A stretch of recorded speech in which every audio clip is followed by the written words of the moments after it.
ભગવાન ભૂલી ગયા, હસતા હસતા બોલશે, અરે ભગવાન ભૂલી ગયા. તો કેમ આ ભેદભાવ? આવી જ એક સ્ટોરી એક દીકરીની.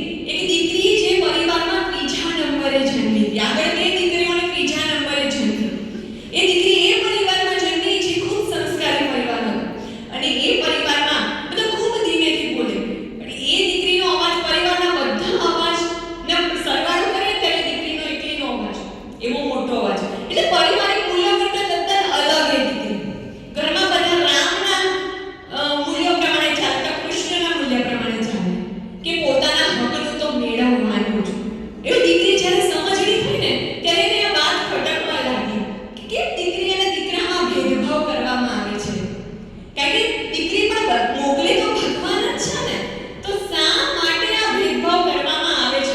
આ વાત સતત એ દીકરીને ખટકવા લાગી. પછી એને મનોમન સંકલ્પ કર્યો કે મારે આ મૂલ્યને બદલવું છે. એને ભગવાન સાથે રોજ એ વાતો કરી કે ભગવાન મને એક મોકો એવો આપજે કે જ્યારે હું એ સ્થાન ઉપર પહોંચું અને લોકોને એ મૂલ્યને તોડવા મજબૂર કરું.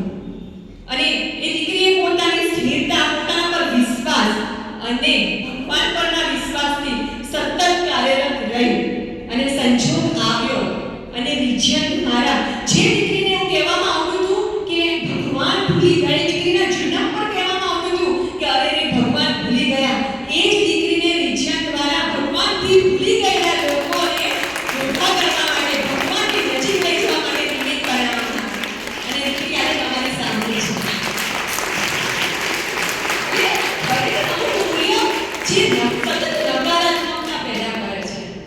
આજે ખરેખર હું જ છું એની પાછળ મારા પિતાની સ્થિરતા.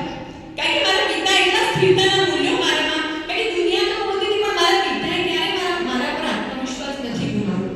હું જ્યારે શાળામાં ભણતી હતી ને ત્યારે મને ભણવામાં બિલકુલ ઇન્ટરેસ્ટ નહીં.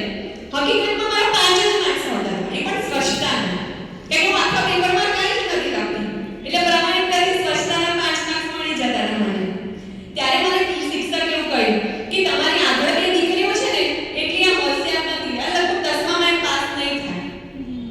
ત્યારે મારા પિતાએ એવું કીધું કે શિક્ષક તરીકે કદાચ તમને તમારી સ્ટુડન્ટ પર વિશ્વાસ નથી, પણ એક પિતા તરીકે મને વિશ્વાસ છે કે મારી દીકરી જીવનમાં એક મુકામ પર પહોંચશે ને એના નામથી હું ઓળખાઈશ.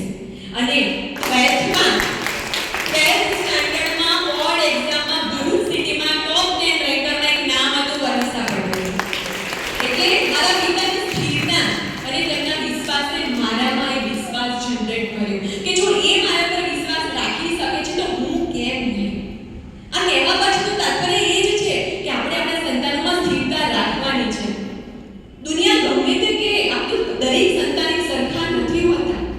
અમુક નબળા હોય છે. આપણા એક માતાના મુખે જન્મેલા સંતાનો પણ સરખા ના હોય, બધા અલગ અલગ હોય, છતાં પણ દરેક સંતાનને સરખો પ્રેમ કરવાનો છે. એ મૂલ્યોને કેળવવાના છે કે બેટા તું જેવો છે ને મારો છે, હું તને એટલો જ પ્રેમ કરું છું. આ મૂલ્યો જો એનામાં કેળવીશું ને તો એ પોતાનો આત્મવિશ્વાસ કેળવશે અને જરૂરથી એક મુકામ હાંસલ કરશે. પણ આપણે આ મૂલ્ય જ આપણા સંતાનોને શીખવતા નથી. આ દરેક વસ્તુ શ્રીમદ ભગવદ ગીતા વાંચતો એટલે ખબર પડશે કે શ્રીમદ ભગવદ ગીતા માત્ર ભક્તિ નથી શીખવતું. શ્રીમદ ભગવદ ગીતા ડગલે ને પગલે જીવનના પ્રત્યેક એજમાં આવતા પ્રશ્નનું સમાધાન સૂચવે છે.